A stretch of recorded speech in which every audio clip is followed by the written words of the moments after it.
റാന്നി ടൗണിൽ ശക്തമായ കാറ്റിൽ വൻ നാശനഷ്ടം. റാന്നി ബൈപ്പാസിലേക്ക് മരങ്ങൾ ഒടിഞ്ഞു വീണു. റാന്നി അടുത്തിടെ കണ്ട ഏറ്റവും വലിയ ചുഴലിക്കാറ്റായിരുന്നു ഇത്. റോഡിന് കുറുകെയാണ് മരങ്ങൾ വീണ് കിടന്നിരുന്നത്. റോഡിന് സമാന്തരമായുള്ള പുരയിടത്തിൽ ഏകദേശം 60 മേൽ മരങ്ങൾ കടപുഴകി വീഴുകയായിരുന്നു. ഫയർഫോഴ്സ് എത്തി മരങ്ങൾ മുറിച്ചു മാറ്റി. വൈദ്യുത പോസ്റ്റുകൾ ഒടിഞ്ഞു വീണ് പൂർണ്ണമായും ഗതാഗതം സ്തംഭിച്ചിരുന്നു. റാന്നി ബൈപ്പാസ് പ്രധാനമായും പുനലൂർ മൂവാറ്റുപുഴ സംസ്ഥാന പാതയിലേക്ക് റാന്നി മാമുക്ക് ഭാഗത്തു നിന്നും വാഹനങ്ങൾ പോകുന്ന ഇടമാണ്. എപ്പോഴും 50-ലധികം വാഹനങ്ങൾ ഒരേ സമയം ഇതുവഴി കടന്നു പോകാറുണ്ട്. എന്നാൽ മരങ്ങൾ ഒടിഞ്ഞു വീഴുമ്പോൾ ഒരു വാഹനവും ഇതുവഴി പോയിരുന്നില്ല എന്നതും ആർക്കും യാതൊരുവിധ അപകടം സംഭവിച്ചിരുന്നില്ല എന്നതും വളരെ ആശ്വാസകരമായ ഒന്നാണ്. 11 kV ലൈനുകളും പ്രധാനപ്പെട്ട കേബിളുകളും മരം വീണ് പൂർണ്ണമായും നശിച്ച സ്ഥിതിയായിരുന്നു. തന്മൂലം റാന്നി ബൈപ്പാസ് പൂർണ്ണമായും ഗതാഗതം തടസ്സപ്പെട്ടിരുന്നു. വൻ നാശനഷ്ടമുണ്ടായ ഭാഗത്തെ ദൃശ്യങ്ങളാണ് ഈ കാണുന്നത്.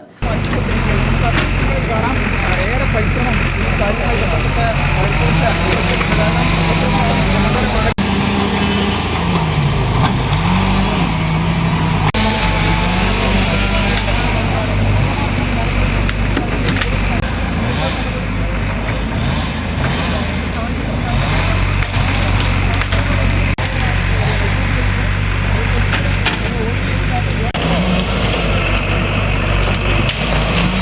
മറ്റൊരു വാർത്തയുമായി വീണ്ടും കാണാം. കൂടുതൽ വാർത്തകൾ അറിയാൻ പേജ് ഫോളോ ചെയ്യുക.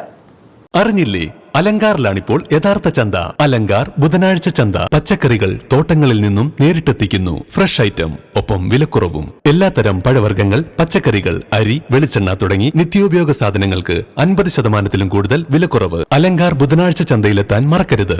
അലങ്കാറിലെത്തിയാൽ എന്തും വാങ്ങാം വൻ വിലക്കുറവിൽ. Alankar hypermarket, supermarket, Pathanamthitta, Konni, Changanassery.